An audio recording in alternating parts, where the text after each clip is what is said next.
Hello ladies and gentlemen, welcome to my YouTube channel. Today we are going to wind off our series on June 2023 Combined Science Paper 2. We are going to work out section D, which is the physics section, from number 13 to number 15. In the examination, candidates are required to answer 2 questions, but we are going to answer all the questions as we are doing our revision. Number 13A, part 1 is reading, name the source of energy used by a solar cooker. I'm going to define what is a solar cooker for you to understand. A solar cooker is a device that uses energy from the sun, mainly for cooking purposes. So our answer on A part 1, the source of energy is sun. And then on part 2, state 2 methods through which heat is transferred from the surface of the cooker to the water in the pot. Heat is thermal energy that is moving from one place to another. Heat flows from warmer objects to cooler objects. Heat can be transferred in 3 ways. These are conduction, convection, and radiation. Let me explain what is happening when you are heating water in the pot. Heating a pot of water on burner is example of convection. Heat transfers to water molecules at the bottom of the pot through conduction. The molecules start moving faster. The water at the bottom of pot becomes less dense. It rises above denser, cooler water. As water rises, it carries heat energy upwards with it. Cooler water takes its place at the bottom of the pot where it is heated. This creates a circular cycle of heat transfer, and this pattern is known as convection. Infrared radiation has right energy to make water in food vibrate vigorously and heat up. So you can take any of the 3 of these methods of heat transfers. In part 3, we want to describe the appearance of the surface of the solar cooker. First, I'm going to draw a rough diagram of a solar cooker. So this is a simplified diagram of a solar cooker. It has mirror surface with higher specular reflection to concentrate and channelize light from the sun into a small cooking space. The box is insulated metal or wooden painted black to absorb more heat. Mirror is positioned so as to allow the reflected sunlight to fall on the glass cover of the box. In part 4, we want to explain how the solar cooker works. Solar cooker works on the principle that sunlight warms the pot, which is used for cooking the food. This warming of the pot occurs by converting light energy into heat energy. Concave mirrors are used in this type of cookers because these mirrors reflect sunlight into a single focal point. State the name that is given to a material that is poor conductor of heat. It is called an insulator. In summary, on number 13A, we're supposed to name the source of energy used by a solar cooker, which is sun. And then on part 2, we're supposed to state 2 methods through which heat is transferred from the surface of the cooker to the water in the pot. So the 3 methods, we have conduction, convection, and radiation. So you can choose any of these 3.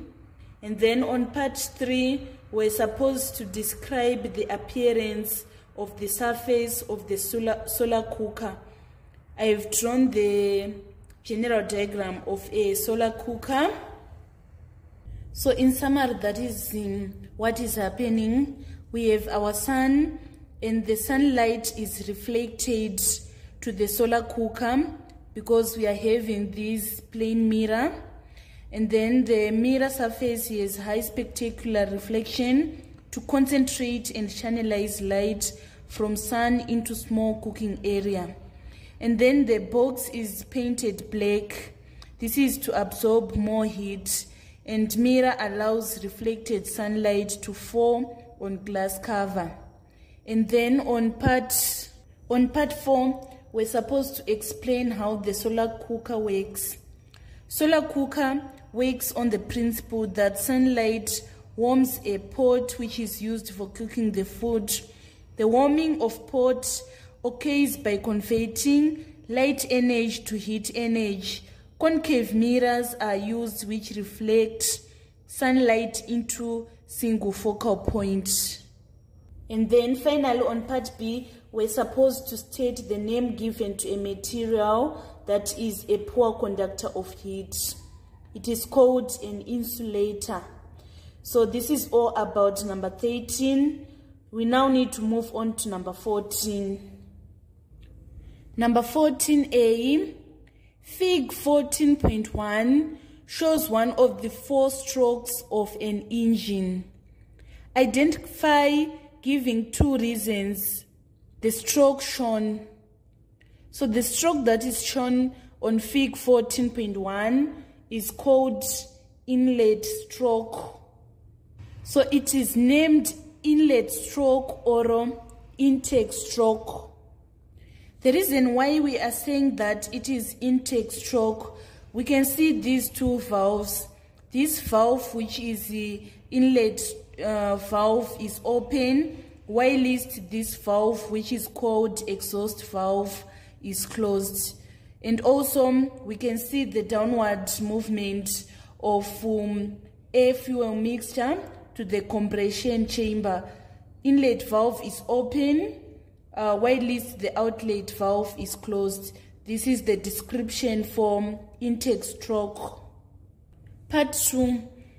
Name the type of the engine that consists of the stroke shown in Fig 14.1. So this type of engine is called 4-stroke engine or a gasoline engine. This type of engine is the engine that is used in cars, automobiles, as well as generators. In part 3, give a reason for the answer in part 2. We are supposed to give a reason why we are saying that this is a 4-stroke engine. We are saying that it is a 4-stroke engine because it is using these valves. They use valve mechanism for inlet and exhaust of gases. In part 4, we are required to state 1 advantage and 1 disadvantage of the engine stated in part 2. So the advantage of gasoline engine is that the life of 4-stroke engine is more due to better lubrication and cooling system. It decreases the wear and tear of engine cylinder. Better dampening makes them more stable at higher speed and power operations. We are supposed to write down also the disadvantage of 4-stroke engine. It requires regular maintenance and servicing. This also increases the cost burden on the consumer. In part B, we want to explain how a car braking system works. So when you are saying car braking, we mean the process of slowing down and stopping the car. So to slow down and stop your car, your brake system turns kinetic energy, that is the movement of your car wheels, into heat energy by the way of friction applied by your brakes to the wheels. Once all kinetic energy of the wheels have been converted to heat energy by the brakes, your car stops. This was the complete solution for number 14. On 14 part A, we are given one of the 4 strokes of an engine. We're supposed to identify, giving 2 reasons, the stroke that was shown. So we opted that the stroke is inlet stroke or intake stroke. And then on part 2, we're supposed to name the type of the engine that consists of stroke shown in Fig 14.1. So it is a 4-stroke engine or a gasoline engine that is used in cars, automobiles, and generators. And then we give a reason for the answer in 2. We have said that it is a 4-stroke engine because it has valve mechanism for the inlet and outlet of gases. And then on part 3, on part 4, we're supposed to state advantage and disadvantage of the engine stated in 2. So the advantage of 4-stroke engine is that due to lubrication and cooling system, it have got more life. So this decreases the wear and tear of engine cylinder, and better dampening makes them more stable at higher speed and power operation. And the disadvantage is it requires regular maintenance and servicing, which increase the burden to the consumer. And then on part B, we're supposed to explain how a car braking system works. And the process of car braking is a process of slowing down or stopping the car. So the braking system turns kinetic energy, that is the movement of car wheels, into heat energy by a way of friction applied by the brakes to the wheels. Once all kinetic energy of the wheel have been converted to heat energy by the brakes, the car stops. So we now need to move on to number 15, which is the final question of this question. Let's move on to number 15. Number 15A, part 1, it is reading, suggest an instrument that can be used to measure the external diameter of a very thin object. So we are going to use an instrument that is called vernier calipers. It is a tool for measuring distance much more precisely than a normal scale. Its main purpose is to provide accurate measurement of internal and external diameters of objects. In part 2, we are supposed to name an instrument that can be used to measure the length of a building. So we are going to use tape measure. Tape measure is essential tool on any construction site. Without it, it is impossible to make accurate measurements. Part 3, express the newtons in its base units. I'm going to define what we mean when we are saying newtons.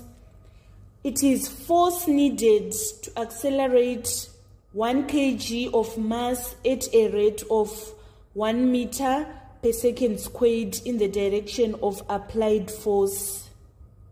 1 Newton is equals to kg meter per second squared. In part B, Fig 15.1 shows a concrete block of mass 2,600 kgs resting on its biggest face. Calculate the pressure exerted by the block. So we should know the formula for calculating pressure. Pressure is equals to force over area. We are not given that force, so we need to calculate force, and we also need to calculate the area. So to calculate the force, we say mass times acceleration due to gravity. We are given that G, we should take it as 10 newtons per square meters, and then the mass is 2,600 kgs. So the mass is equals to 2,600 kgs, and then the acceleration is 10. 2,600 times 10 is equals to 26,000 newtons. And then we need to calculate the area.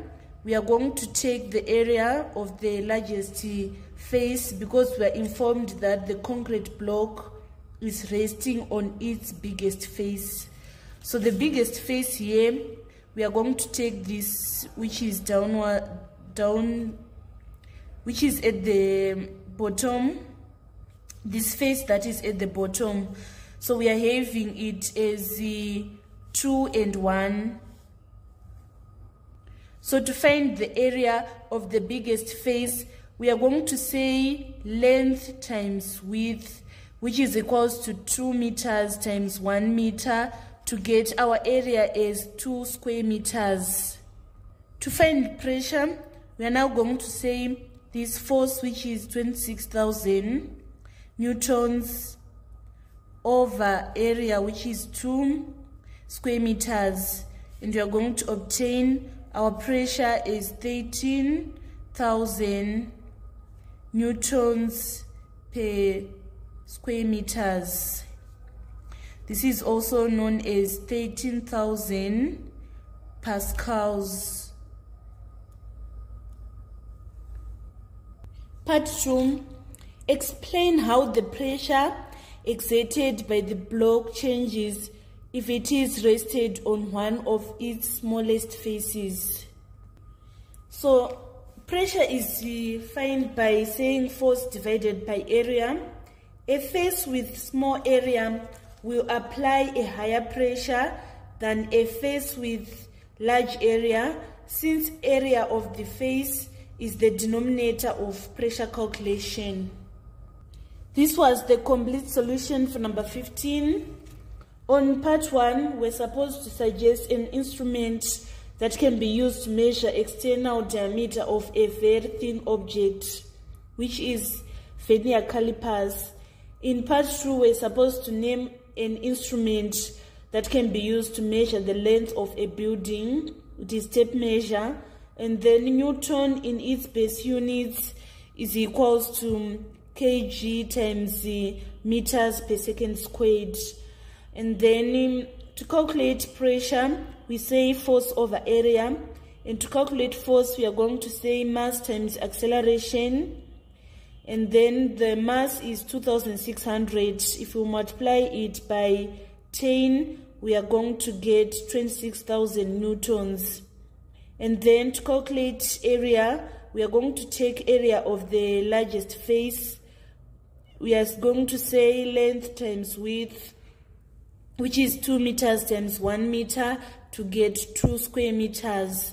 So pressure, we are going to say pressure is equals to 26,000 divided by 2, which is equals to 13,000 pascals or newtons per square meters. And then in last question, we're supposed to explain how the pressure exerted by the block changes if it is rested on one of the smallest face. The pressure is going to be higher since area of the face is the denominator of pressure calculation. This marks the end of our series on June 2023, Combined Science Paper 2. Thank you so much, guys, for viewing my videos. Kindly subscribe, like, and share. I love you all.